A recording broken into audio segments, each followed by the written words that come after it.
Assalamualaikum warahmatullahi wabarakatuh. Halo semuanya.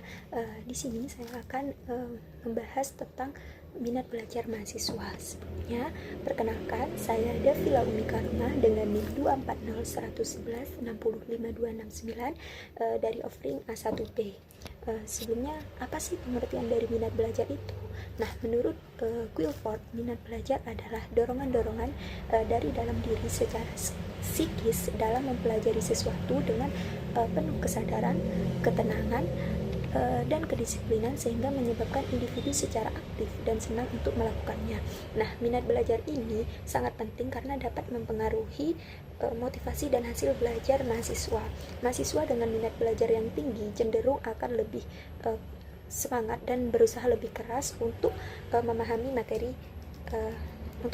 materi sedangkan mahasiswa dengan minat belajar yang rendah seringkali kurang termotivasi.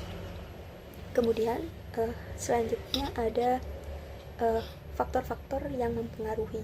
Nah, di sini ada dua, faktor internal dan faktor eksternal. Nah, yang pertama ada faktor internal. Di sini ada ketertarikan belajar. Ketika mahasiswa itu merasa tertarik, mereka cenderung itu lebih aktif dan lebih semangat untuk untuk belajar dan lebih bersemangat dalam proses pembelajaran tersebut. Kemudian yang kedua ada kenyamanan dalam belajar. Mahasiswa yang merasa aman dan nyaman itu akan lebih mudah untuk fokus dan terlibat dalam kegiatan pembelajaran. Kemudian yang ketiga ada kemauan belajar. Nah, kemauan atau motivasi untuk belajar ini sangat penting karena mahasiswa yang memiliki keinginan kuat untuk mencapai tujuan akademis atau pribadi biasanya akan lebih berusaha dalam belajarnya. Kemudian ada partisipasi mahasiswa. Keterlibatan aktif dalam belajar seperti diskusi, tanya jawab atau proyek kelompok itu dapat meningkatkan minat belajar dan membuat mahasiswa itu merasa lebih terhubung dengan materi yang sedang dibahas. Kemudian ada kesehatan mahasiswa.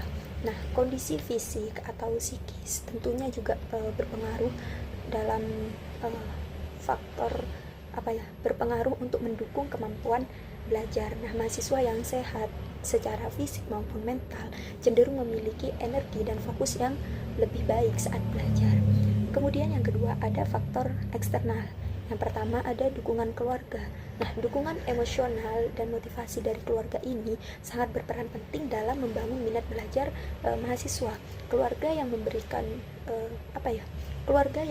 perhatian dan dorongan positif akan mendorong mahasiswa untuk lebih bersemangat dalam belajar atau dalam pendidikannya.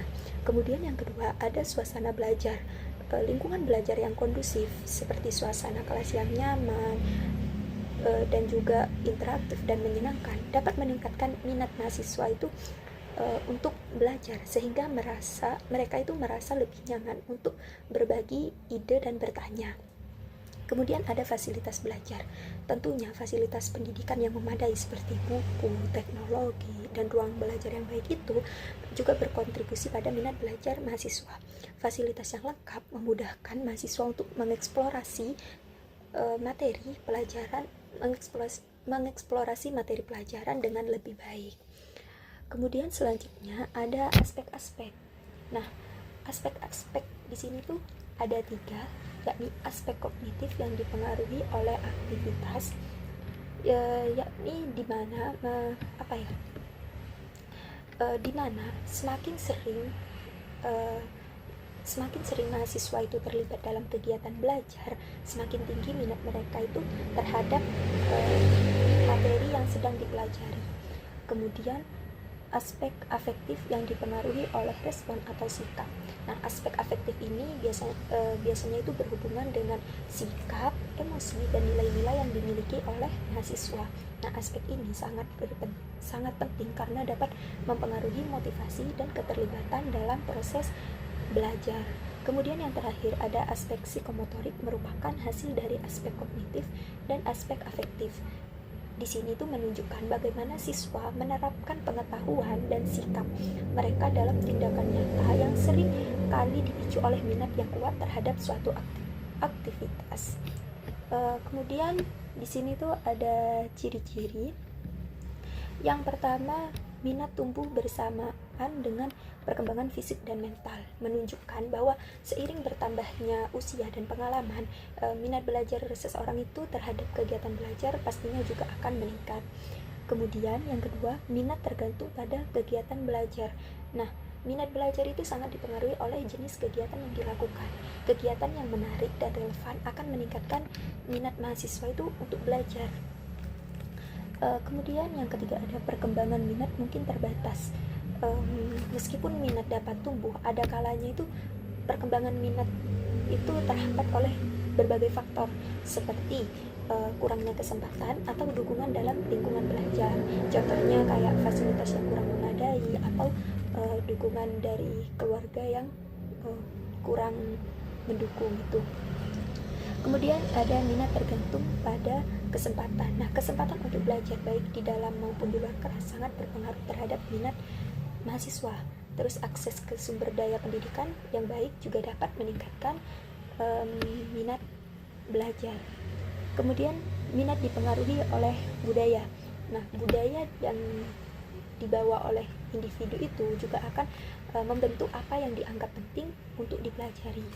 Kemudian minat berbobot emosional. Ketika mahasiswa merasa senang atau terhubung secara emosional dengan materi yang dipelajari, minat mereka itu pasti akan meningkat. Kemudian yang terakhir, ada minat berbobot egosentris, di mana individu itu cenderung tertarik pada hal-hal yang memberikan kepuasan pribadi atau kebanggaan. Jika seseorang menyukai sesuatu, mereka akan lebih terdorong untuk mempelajarinya. Jadi kayak misal ada mahasiswa yang senang mempelajari tentang IT, tentu mereka itu akan sangat bersemangat atau termotivasi untuk belajar tentang pengetahuan teknologi seperti itu. Nah, baik, pembahasan kita sudah selesai. Terima kasih dan sampai jumpa di video berikutnya. Wassalamualaikum warahmatullahi wabarakatuh. Bye bye.